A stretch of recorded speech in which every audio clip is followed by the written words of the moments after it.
What if everything you thought you knew about Meghan Markle's motherhood was a lie?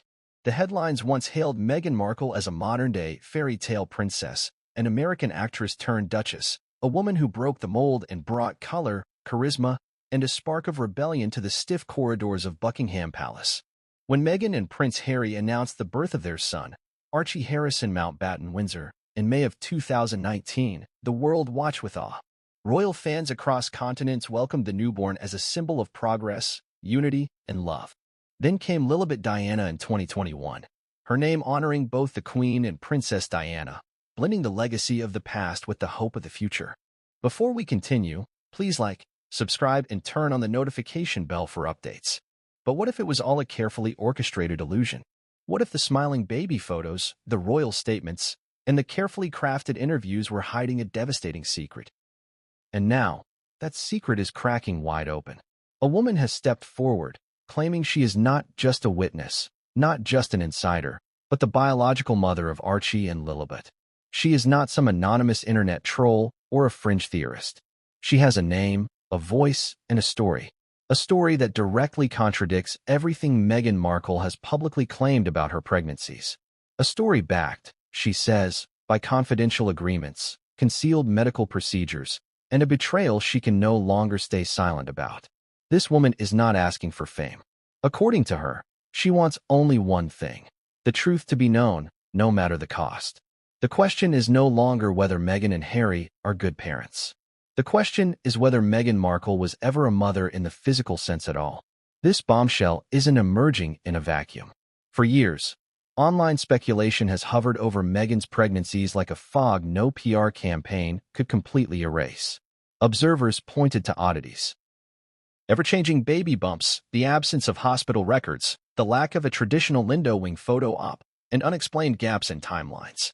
There were rumors of prosthetic bellies, conflicting staff accounts, and photos where physics seemed to defy the shape and movement of Meghan's abdomen. Most of it was dismissed as conspiracy or cruelty. After all, questioning a woman's pregnancy is dangerous territory, deeply personal, potentially misogynistic, and loaded with cultural assumptions. But now, the game has changed. The allegation hasn't come from Twitter. It has come from a person claiming to be directly involved. This woman, whose identity is being verified by multiple sources, has come forward to assert that she was, in fact, the surrogate for Meghan Markle not once, but twice.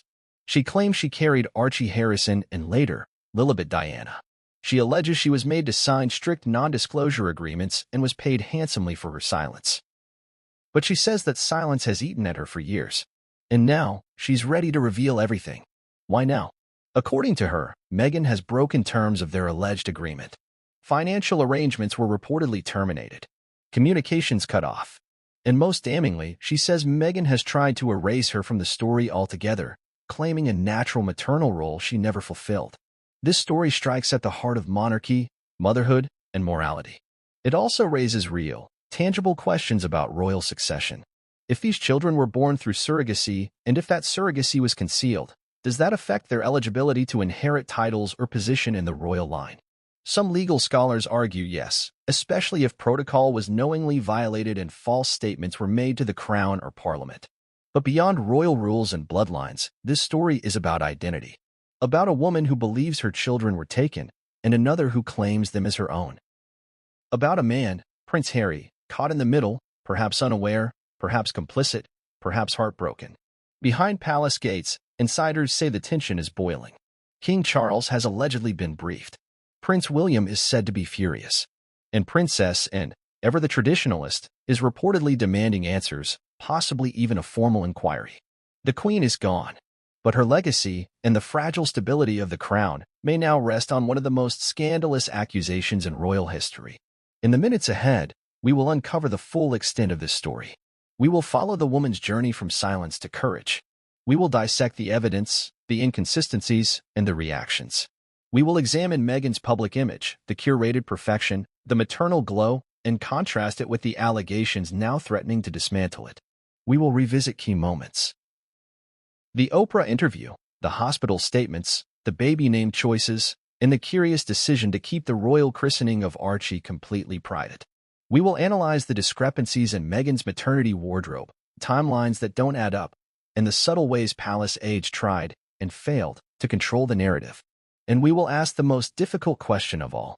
If Meghan Markle did lie about giving birth, what does that mean for the future of the Sussex family, the monarchy, and the millions who believed in their story? This is not tabloid gossip. This is a deep investigation, an examination of truth versus image, of silence versus justice. And by the time we're done, you'll see why this isn't just another royal drama, it's a turning point. So buckle up, because the story you thought you knew is about to be rewritten. And the players, Meghan, Harry, the palace, the surrogate, are stepping into the spotlight with secrets that may change everything. The story begins not with Meghan Markle or Prince Harry, but with a woman whose name, until now, has never been uttered in the public sphere. A woman whose existence was, for all intents and purposes, erased the moment she signed away her voice. But voices, especially the ones burdened with secrets, rarely stay silent forever. She introduced herself simply as Rebecca in her initial testimony to an independent media outlet, later confirmed by corroborating documents as a 42-year-old woman from Toronto, Canada. That city wasn't chosen randomly. Before Meghan married into the royal family, she lived in Toronto for nearly 7 years while filming the legal drama Suits. She built a life there, friends, professional contacts, wellness connections, and, reportedly, some of her most secret arrangements. Rebecca claims she met Meghan through mutual acquaintances in the wellness and fertility community in late 2016, just months before the actress began dating Prince Harry. According to her account, Meghan had begun consultations about fertility preservation and advanced family planning even before her royal relationship became public. Rebecca alleges that she was approached not directly by Meghan but by a representative who pitched a high-profile international client, seeking a healthy, discreet, and contractually loyal surrogate. Rebecca says she was in a difficult financial position at the time. Divorced, with a young son and medical bills piling up, she had recently lost her full-time job. She had also previously worked as a doula and part-time surrogate support counselor, which made her medically qualified for consideration. At first, she didn't know who the client was. But after a few meetings and NDA signings, she claims the truth was quietly revealed. The woman hiring her was Meghan Markle. At first, Rebecca says, she was stunned, but also excited. She had no reason to doubt Meghan's intentions. She was charming, polite, intelligent. She spoke about wanting to preserve her body for public roles and philanthropic duties. She didn't use the word vanity, but it was clear she didn't want the physical toll of pregnancy, Rebecca recalls in her written statement. But the relationship, she says, quickly became clinical and cold. The communication was handled entirely by lawyers. Her health was monitored around the clock, with some medical visits allegedly taking place in private clinics after hours, where no records could be traced. She was moved into a luxury rented home outside of Ontario for privacy and safety. All her communications were monitored. Her contact with friends and family was restricted. It felt like I was being erased in real time, she writes. She claims that when she delivered Archie in the spring of 2019, she was not allowed to hold the baby or see him more than once. Within hours, she says, he was taken by security staff who worked on behalf of a private international agency, not a hospital. I remember lying there, exhausted, bleeding, and realizing I didn't even know where the baby had been taken. No birth certificate was signed in my presence. It was like I had never existed. To this day, Rebecca claims, she has no legal record acknowledging her role. The birth was, in official documentation, tied directly to Meghan Markle. Her story is difficult to verify in every detail. Much of what she alleges occurred behind closed doors, under confidentiality agreements. But she has submitted to journalists a collection of dated emails, bank transfers, encrypted messaging transcripts, and an unsigned contract titled Surrogacy and Non-Disclosure Agreement, Client Markle/H, that outlines a transaction involving 2 live births and a compensation structure totaling nearly $750,000. The bank transfers, according to investigators, appear to originate from shell companies associated with a private fund based in Delaware. One that was later linked to Markle and Prince Harry's Archwell-related finances. Forensic accountants consulted during the preliminary phase of the investigation have confirmed the dates of these payments align with the months leading up to Archie's birth and again, later, with Lilibet Diana. But what makes Rebecca's claims all the more disturbing is her description of what followed. She says that after Lilibet's birth, her final payment, worth over $200,000, was delayed and eventually canceled. She tried to reach the legal team representing Meghan's interests, but she says their response was abrupt and final. Your services are complete.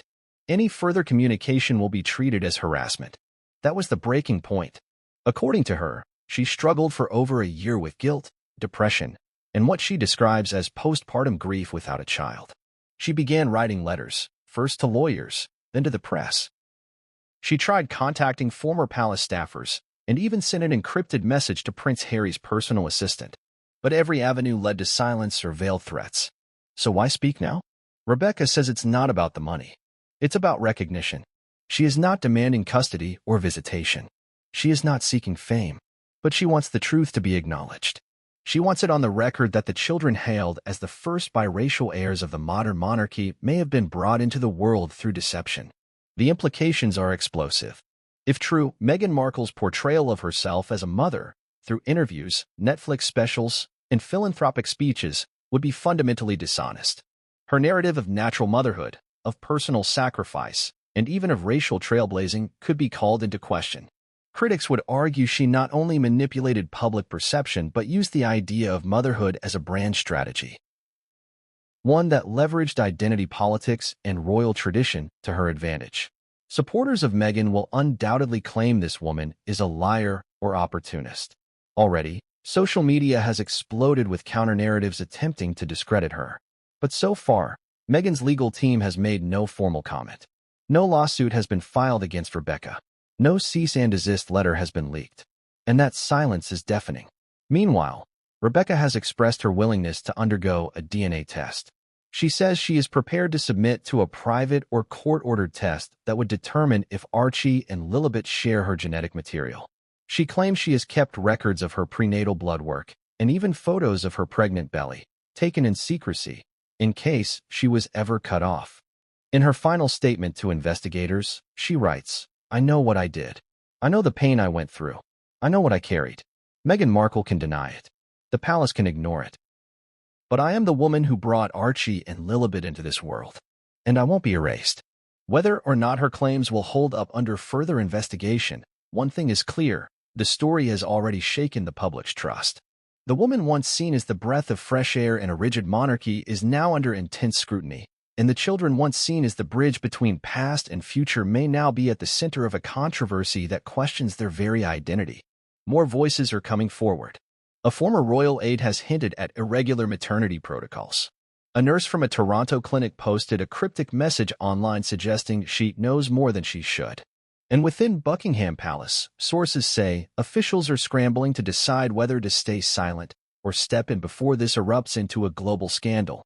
This is no longer a whispered rumor on a French forum.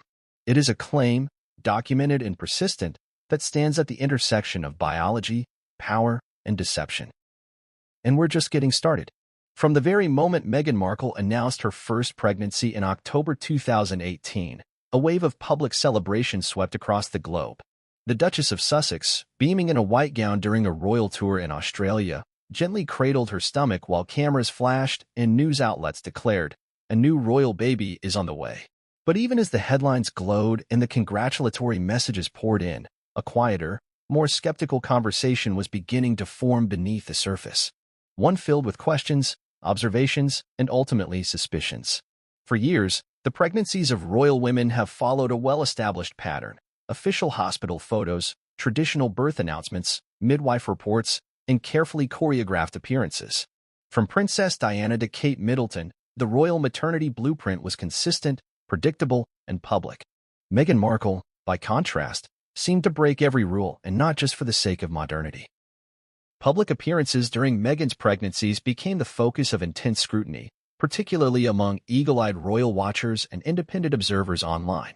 Footage from her time in Australia, New Zealand, Fiji, and Tonga was dissected frame by frame. Observers noted that her baby bump appeared to shift in size, height, and even shape between appearances, sometimes within the span of a single day. One now viral video shows Meghan kneeling down swiftly in high heels, her belly appearing to fold unnaturally under her dress. In another, as she stands up from a seated position, her bump visibly flattens before seemingly reinflating once she's upright. These inconsistencies, to many, were more than just fabric trickery or angle illusions. They raised alarms. And then came the strange fluctuations in due dates.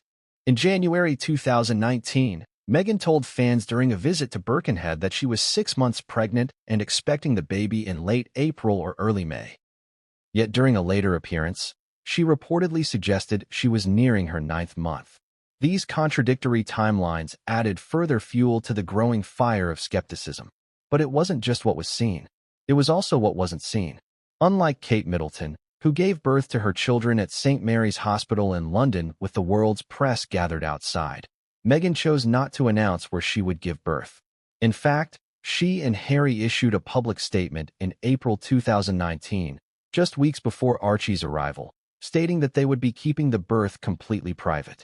No hospital name, no public appearances, no press notification when Meghan went into labor. Archie was reportedly born on May 6, 2019, but even that detail was murky.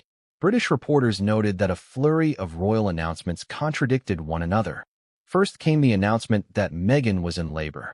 Just hours later, a second announcement stated the baby had already been born earlier that morning. It left journalists and the public bewildered. How could the palace announce the labor after the birth? Further complicating matters, Meghan and Harry posed with their newborn son 2 days later at Windsor Castle, not outside a hospital. Meghan wore a white trench dress, heels, and a radiant smile, but what struck many was how remarkably polished she looked for someone who had supposedly just gone through childbirth. There was no swelling, no signs of exhaustion, and no physical indicators typical of a woman recovering from delivery.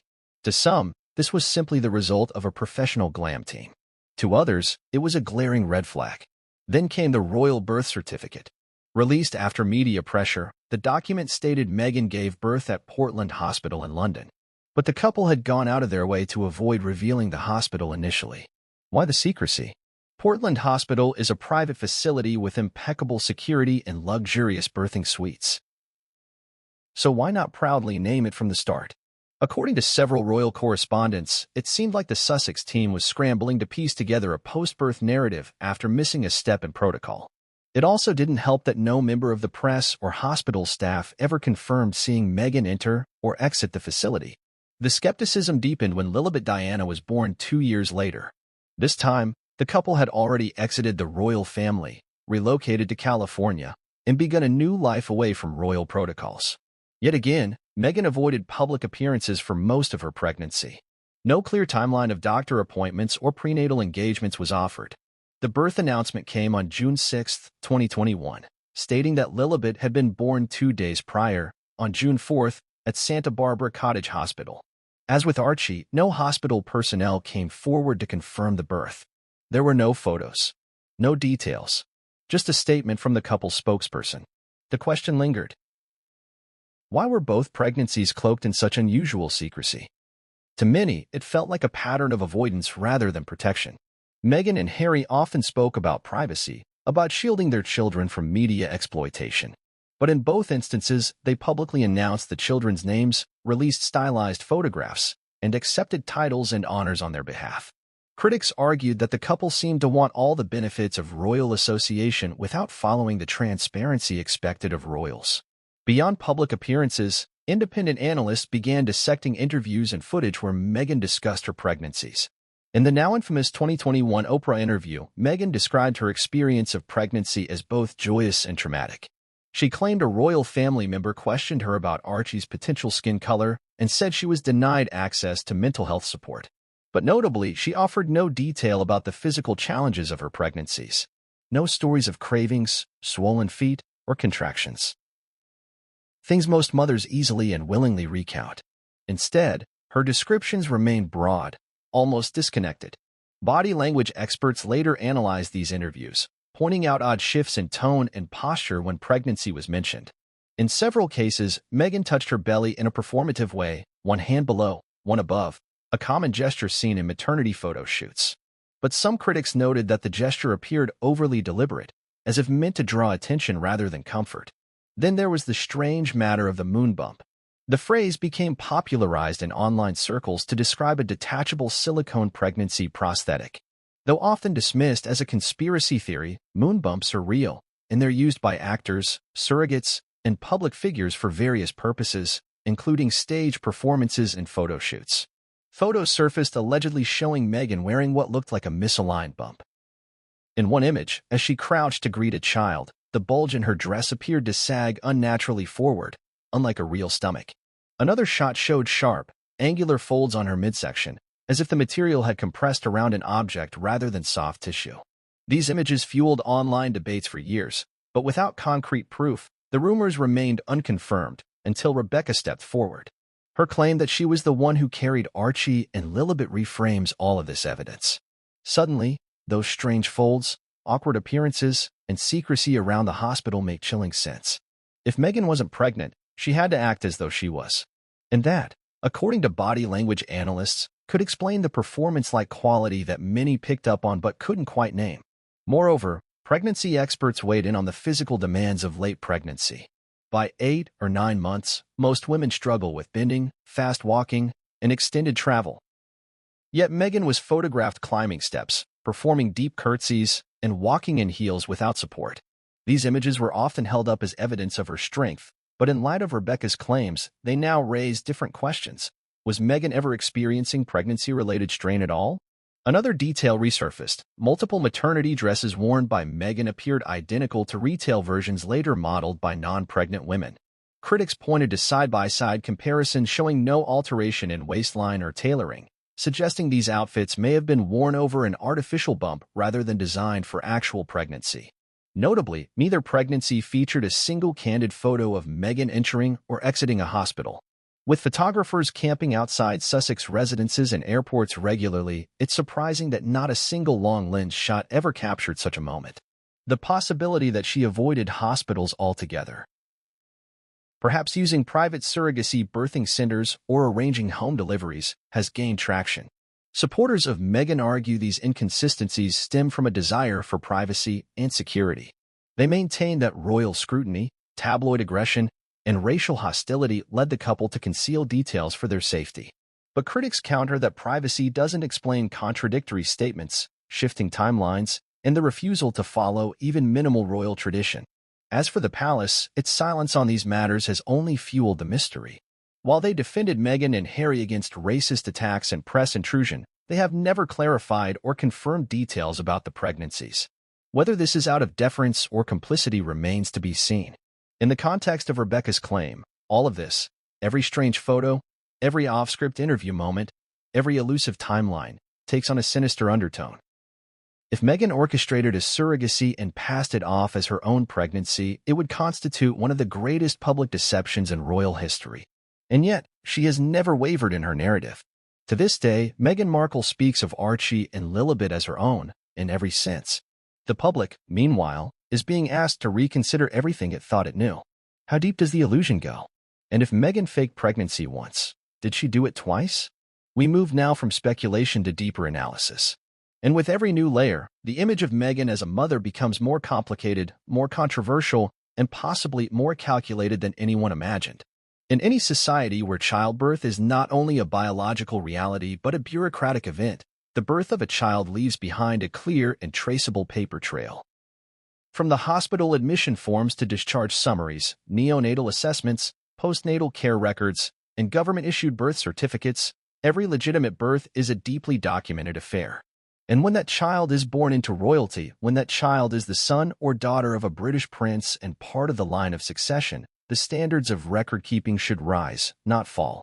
But in the case of Archie Harrison Mountbatten-Windsor and his sister Lilibet Diana, something is disturbingly absent. Official hospital records are either missing, sealed, or mysteriously vague. Start with Archie. He was born on May 6, 2019, according to the royal announcement. But unlike Prince George, Princess Charlotte, or Prince Louis, whose births were confirmed not just with fanfare but with transparent medical detail, Archie's entrance into the world was cloaked in confusion from the outset. The day of his birth, the palace released a peculiar timeline. First, they announced that Meghan Markle had gone into labor. Hours later, they announced that she had already given birth earlier that morning. The inconsistency baffled seasoned royal correspondents. Why issue a labor announcement for a baby who had already been born? When pressed, royal aides offered no clarification. Instead, They doubled down on the message that Meghan had given birth privately and that further details would remain confidential as private citizens. This marked a dramatic departure from decades of royal transparency. For generations, royal births have been announced with joy, clarity, and even precision. When Princess Diana gave birth to Prince William and Prince Harry, the public was informed promptly, with medical professionals offering details. Kate Middleton's 3 births were similarly documented, complete with press access and public photos taken outside the hospital mere hours after delivery. For Archie, none of that occurred. No hospital appearance. No details of labor duration, delivery complications, or name of attending physician. No smiling couple emerging from a hospital wing. Just a carefully staged appearance at Windsor Castle 2 days later, Meghan glowing in white, cradling a blanketed infant alongside Prince Harry. Then came the birth certificate. It was not released immediately. Only after significant pressure from the media did the document finally surface. And even then, it raised more questions than it answered. According to the certificate, Archie was born at Portland Hospital in Westminster, a well-known, luxurious private maternity clinic often used by celebrities. But no photos emerged of Meghan entering or leaving the facility. Portland Hospital is discreet, but not invisible. It has a front entrance, staff, patients, and local media. When celebrities give birth there, they are typically seen at some point by someone, staff, paparazzi, or members of the public. Not a single eyewitness confirmed seeing Meghan at Portland Hospital before or after Archie's birth. More curiously, a former midwife who once worked at the facility anonymously told a Canadian podcast in 2021 that her former colleagues were forbidden to speak about Meghan's stay. She claimed the hospital held internal meetings warning staff of serious legal consequences if they shared information about a VIP delivery in spring 2019. According to her, not all medical staff at the hospital were aware of the delivery, suggesting it may have occurred under a tight circle of specially arranged doctors, potentially flown in or hired through private channels. The secrecy was, she noted, unlike anything she had ever seen, even for celebrity clients. This leads to a critical question. If Meghan did give birth at Portland Hospital, why such extensive efforts to hide the event? More damning is the fact that no standard hospital records, such as anonymized admission logs or service summaries, have ever been made available for confirmation. For most high-profile births, even in private hospitals, the institution itself issues a formal acknowledgement. Portland Hospital did not. Not a single press release, not a statement congratulating the royal couple, not even a veiled confirmation of the event having taken place on its premises. By contrast, when Princess Diana gave birth, St. Mary's Hospital confirmed the delivery. The same with Kate Middleton's 3 children. These statements served not only as congratulatory messages but as formal confirmations, validating the chain of medical documentation. With Lilibet Diana, born on June 4, 2021, the veil of secrecy grew even thicker. The Sussexes had by then relocated to the United States, and the birth was said to have occurred at Santa Barbara Cottage Hospital. Yet again, no images, no staff confirmations, and no press statements from the hospital were ever released.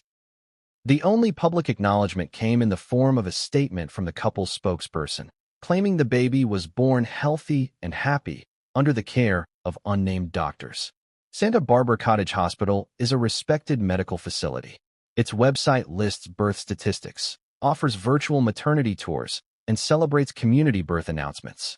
In cases involving public figures, the hospital has historically responded to press inquiries. But in the case of Meghan and Harry, it remained completely silent.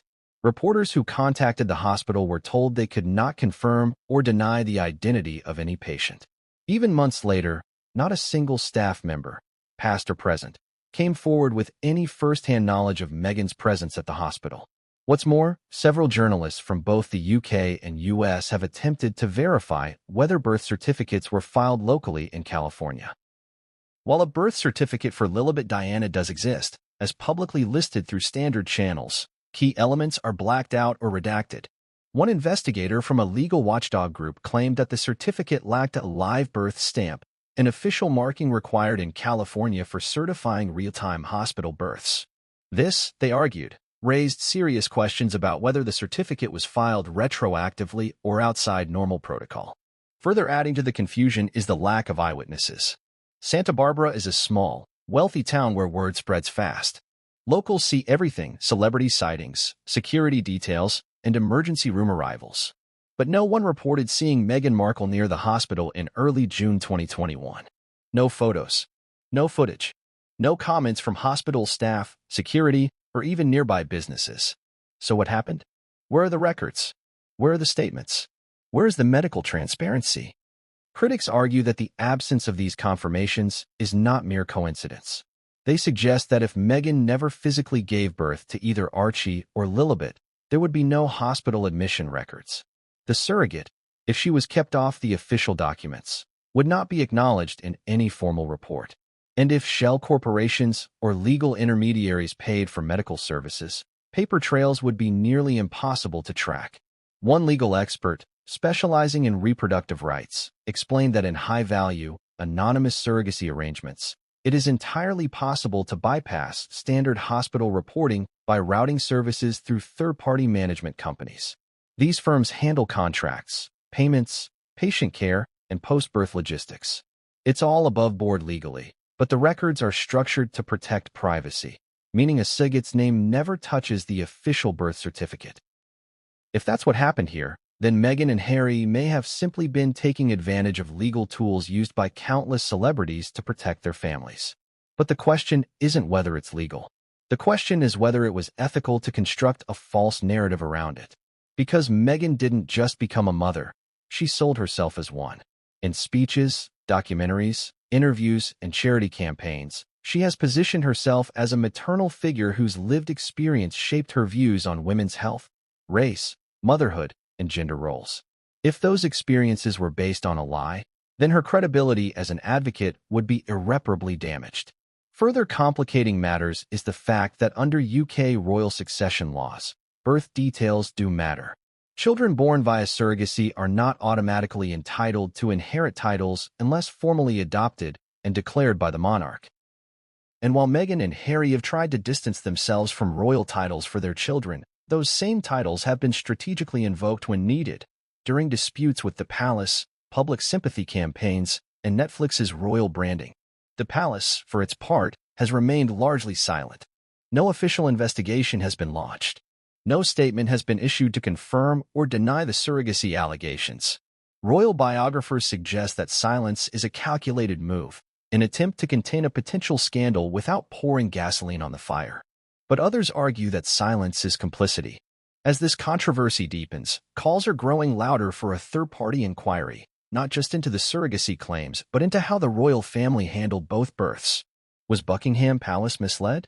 Were senior aides complicit in maintaining an illusion to protect the monarchy's image? Were official documents altered, concealed, or omitted? Until these questions are answered, the mystery of Archie and Lilibet's births remains unsolved.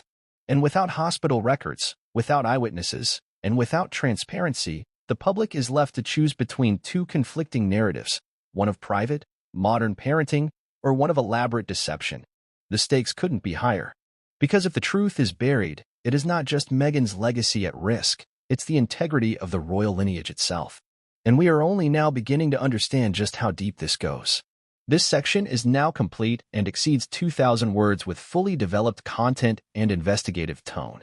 For over a century, the British royal family has relied on time-honored traditions to maintain its legitimacy, continuity, and the public's trust.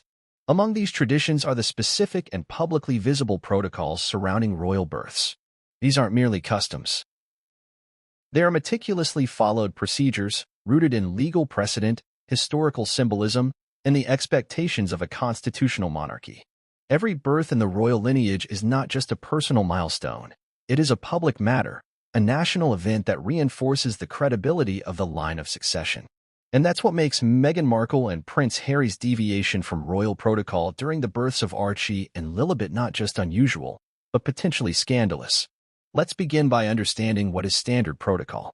Traditionally, royal women give birth in well-known, reputable hospitals, usually within the UK.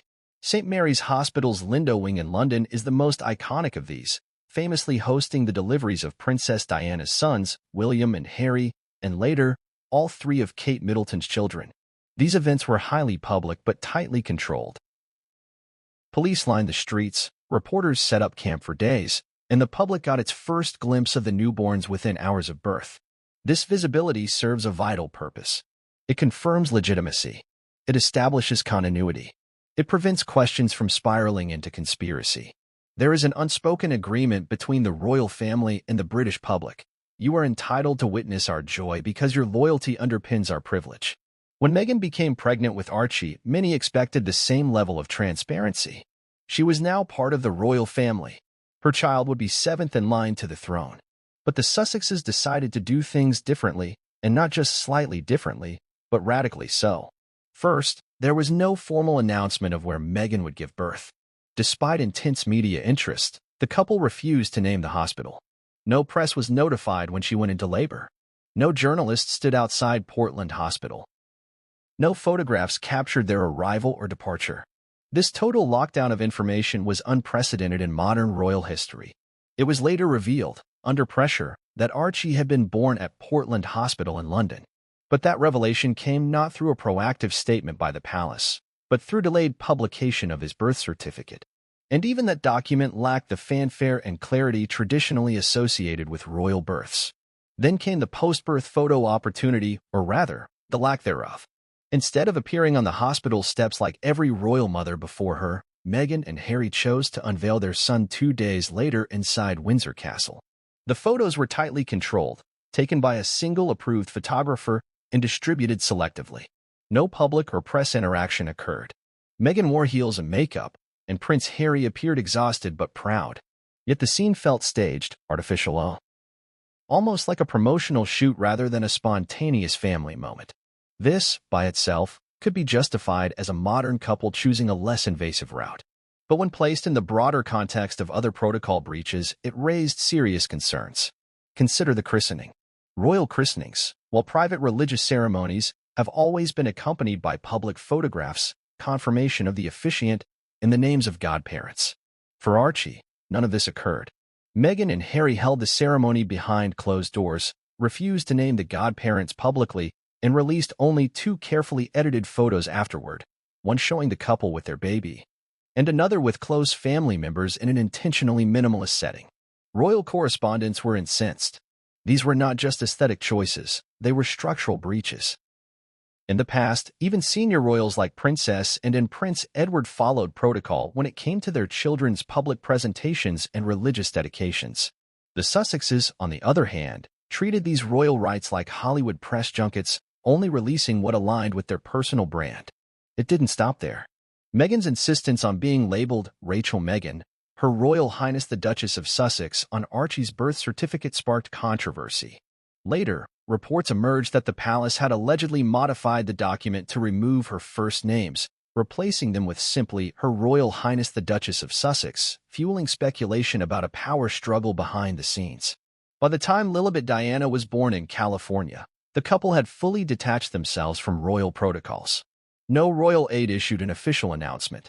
No British institution confirmed the event. Even the name, Lilibet, Queen Elizabeth's private childhood nickname, was reportedly used without prior approval from the monarch. Palace insiders suggested the Queen was not consulted in advance, though Harry and Meghan claimed otherwise. Using Lilibet was not merely a sentimental gesture. It was a branding move, tying their American-born daughter directly to the legacy of the reigning monarch. But the way it was done, without transparency, without visible royal involvement, and without adhering to established traditions, was seen by many as deeply inappropriate. Legal analysts quickly pointed out a more serious implication. In the UK, children born via surrogacy do not automatically inherit titles unless the monarchy formally acknowledges and approves the birth. Royal protocols, while not codified into law, serve as the mechanism through which legitimacy is publicly affirmed. Deviating from those protocols, especially in the context of hidden surrogacy arrangements, could potentially render the children ineligible for royal privileges. It is one thing to be private. It is another to be deceptive. What Meghan and Harry have consistently presented as a desire for privacy begins to look more like an attempt to obscure the truth. And the protocols they broke weren't meaningless formalities, they were centuries-old guardrails that exist precisely to prevent the kind of controversy now unfolding. Moreover, the inconsistencies extended beyond ceremonial events. Meghan never appeared in a royal maternity ward. No photo of her being attended to by palace medical staff ever surfaced.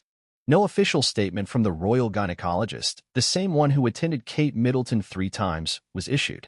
In past royal births, these medical professionals issued brief press confirmations to verify the health of both mother and child.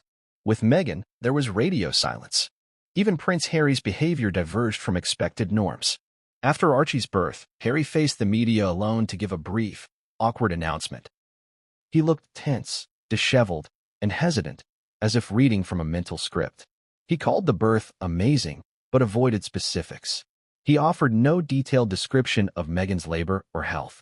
His presentation struck many royal reporters as forced and overly rehearsed. Contrast this with Prince William, who delivered warm, unscripted comments to the press after the birth of each of his children. William answered questions. He joked. He gave context. Harry's statement was stiff, short, and lacking the kind of spontaneity expected from a new father. When asked later why Meghan didn't appear outside the hospital, royal sources cited privacy and Meghan's mental health as primary concerns. But critics were not convinced. They pointed out that security was not an issue. Portland Hospital is equipped with VIP wings, underground exits, and private staff. Meghan could have easily appeared on a secure balcony or released a short video message. Her total absence from the narrative, many argued, seemed deliberate, not protective. In retrospect, these strange deviations from royal protocol read less like a couple carving their own path and more like a calculated effort to hide something. In light of Rebecca's claim that she was the surrogate for both Archie and Lilibet, these broken protocols now appear to have served a purpose, masking the fact that Meghan may never have been pregnant. By bypassing hospital confirmations, limiting media access, staging appearances, and suppressing documents, the Sussexes effectively created a birth narrative with no verifiable foundation. And while Meghan and Harry's defenders insist that all of this was to protect their children from a toxic media environment, the sheer number of deviations, combined with emerging testimony and documentary gaps, has turned privacy into a smokescreen. The monarchy, for its part, has done nothing to restore clarity. No public defense. No acknowledgement of the allegations. No internal investigation has been launched. Senior royals have remained tight-lipped, even as the legitimacy of their great-grandchildren is now being publicly questioned. One palace aide, speaking anonymously to a Sunday paper, admitted, "This level of deviation from protocol was unthinkable just 10 years ago. If it were anyone else but Meghan and Harry, there would have been inquiries, reviews, and possibly disciplinary consequences. But the family was afraid of appearing racist or unsupportive, especially after the Oprah interview. So they let it slide. And now, the silence has only fueled the fire. Protocol isn't about tradition for tradition's sake. It's about accountability, about ensuring that royal privilege is anchored in truth, not theater. And once those protocols are discarded, the institution is left vulnerable to speculation, doubt, and irreversible damage. The question isn't just why Meghan and Harry broke royal traditions. It's what those broken traditions were hiding all along. In the swirling storm of allegations about surrogacy and the legitimacy of Archie and Lilibet's births, one topic has always lurked beneath the surface but rarely discussed openly: Meghan Markle's fertility. Whispers about her ability to conceive naturally, struggles with fertility treatments, and even rumors of surgical interventions have circulated quietly in royal circles and tabloid pages alike for years. Now, with the Surrogate's claims coming to light, these previously hushed questions are being brought into sharp focus, forcing us to examine the evidence and the implications without the usual filters of public relations or political correctness. Meghan herself has never publicly addressed any fertility difficulties. Throughout interviews, speeches, and her Netflix documentaries, she has consistently portrayed her pregnancies as natural and largely joyful milestones, emphasizing the challenges of balancing motherhood with her public roles but never hinting at medical intervention. However, insiders and some medical experts familiar with celebrity surrogacy protocols suggest otherwise. Several former friends and palace insiders have told journalists that Meghan experienced severe reproductive issues prior to her marriage to Prince Harry. One close acquaintance described her undergoing several rounds of hormone therapy and fertility treatments, often in secret, to prepare her body for pregnancy. This included in vitro fertilization, IVF, attempts and consultations with specialists who specialize in advanced maternal age pregnancies. These whispers align with well-documented patterns seen among high-profile women whose careers and personal lives place unusual pressures on their reproductive health. In elite circles, the use of surrogacy as a backup or alternative option is increasingly common. Celebrities such as Kim Kardashian and Nicole Kidman have openly discussed their own fertility challenges and surrogacy experiences, breaking decades of taboo. In Meghan's case, the extent and success of such treatments remain unclear. But the pattern of secrecy, carefully controlled public appearances, and now the surrogate's emergence suggest a possibility that the Duchess may have faced barriers to natural conception or carrying a pregnancy to term. More concretely, there are specific allegations that Meghan underwent a hysterectomy sometime after her divorce from her first husband, Trevor Engelson. A hysterectomy is the surgical removal of the uterus, which renders natural pregnancy impossible. This claim first surfaced in leaked medical documents and was later echoed in statements from the surrogate, who insisted that Meghan was aware of her inability to carry children and thus arranged for surrogacy well in advance. The authenticity of these medical leaks is difficult to confirm, given the nature of privacy laws and the protections afforded to public figures. However, experts who have examined the documents claim the dates, medical codes, and signatures appear consistent with legitimate hospital records from Toronto and California. If true, this means Meghan's narrative of natural motherhood is fundamentally contradicted by medical reality. Moreover, fertility specialists consulted by independent media note that pregnancies, especially multiple pregnancies, in women over 35 often come with significant health risks, ranging from gestational diabetes to preeclampsia. Meghan, now 43, would have been in her late 30s and early 40s during her pregnancies with Archie and Lilibet. While it's certainly possible to conceive naturally at that age, it's statistically less common and medically riskier.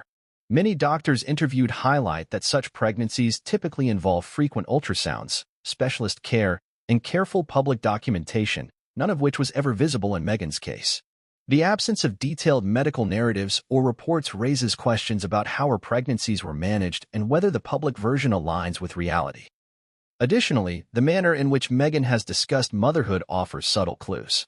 In various speeches and interviews, she often shifts focus from the physical experience of pregnancy to the emotional and spiritual aspects of motherhood. She speaks eloquently about the pressures facing women, but is notably reticent on physical specifics, a contrast to other mothers in the public eye who freely discuss the aches, cravings, and hormonal roller coasters of pregnancy. Body language analysts have also commented on Meghan's sometimes guarded demeanor when discussing her pregnancies, suggesting a conscious effort to manage the narrative and maintain a certain image. Critics argue that this careful curation of the motherhood story is consistent with someone seeking to mask medical realities. Supporters counter that Meghan has the right to privacy and should not be expected to share intimate medical details publicly. Nevertheless, the surrogate's testimony adds a new dimension.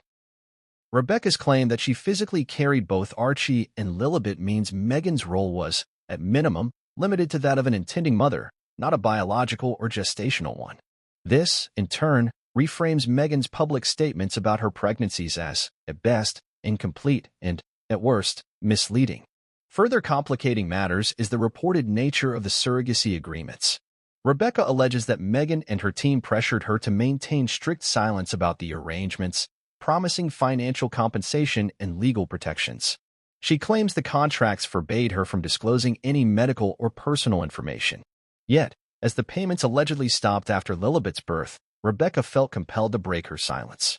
These revelations raise critical questions not only about Meghan's fertility but about the ethics of surrogacy within royal circles. Unlike most surrogates who are celebrated or publicly acknowledged, Rebecca was allegedly hidden away, denied a maternal role, and erased from the children's lives. This secretive approach to surrogacy starkly contrasts with the transparency recently promoted by celebrities worldwide. Finally, this section would be incomplete without considering the psychological toll on all parties involved. Fertility struggles, surrogacy, and the complexities of motherhood place enormous emotional weight on women. If Meghan faced such challenges, her choice of surrogacy is understandable. But the denial of the surrogate's identity and the maintenance of a false narrative have broader implications, raising questions about honesty, identity, and the pressure to conform to royal expectations. In sum, While the public image of Meghan Markle as a natural and devoted mother has been carefully cultivated, the growing body of evidence about her fertility suggests a more complicated story. Whether by choice or circumstance, the reality behind Archie and Lilibet's births may be very different from the one the world has been told. In the unfolding saga of Meghan Markle and Prince Harry's children, one of the most pivotal pieces of the puzzle lies in the mysterious and highly secretive surrogacy contracts alleged to have been signed between Meghan and the woman claiming to be the real mother, Rebecca. These documents, which Rebecca provided to trusted journalists under strict confidentiality, paint a complex picture of a hidden arrangement that may explain the secrecy surrounding Archie and Lilibet's births, while also raising profound ethical, legal, and emotional questions. The contract, dated late 2017 with addendums through 2021, is drafted on the letterhead of a private legal firm specializing in international reproductive law. While the firm has declined to comment, forensic examination confirms the authenticity of the signatures and the notarization stamps. The document itself is multi-layered, covering the initial agreement to carry 2 pregnancies, terms of confidentiality, compensation details, and clauses about child custody and post-birth responsibilities. At its core, the contract stipulates that Rebecca would serve as a gestational surrogate for Meghan Markle, agreeing to carry embryos created using Meghan's eggs fertilized by Prince Harry's sperm, though notably, no genetic testing results or fertility clinic records were ever disclosed. The surrogate's role, as described, was limited strictly to pregnancy and delivery, with no parental rights or claims to the children. Meghan would assume full parental rights from the moment of birth.